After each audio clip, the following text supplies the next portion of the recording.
This week, the Trump administration is sending cabinet members, Doug Burgum, Chris Wright, Lee Zeldin. They're all going to Alaska. They want to build a huge natural gas pipeline to supply Asia.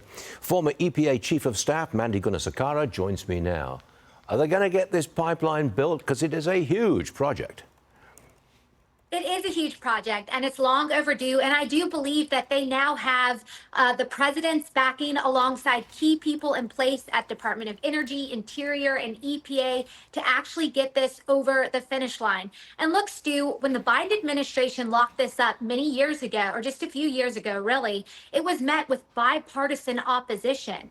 There are a lot of Republicans and Democrats that see the massive liquid gold that is sitting under this Alaska area that the local community groups want developed as well because it reaps economic benefits for them.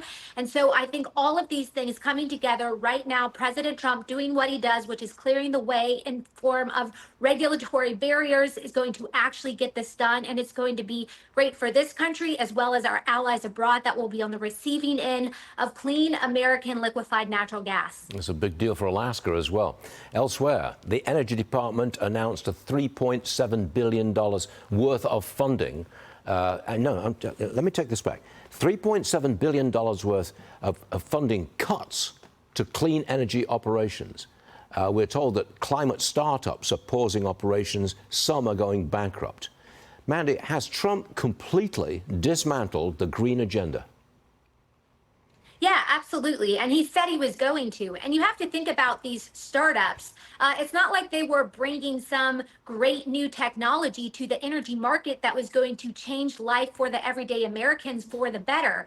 These were government subsidized ideas that really did little in the way of making electricity affordable and reliable, which is the priority of President Trump.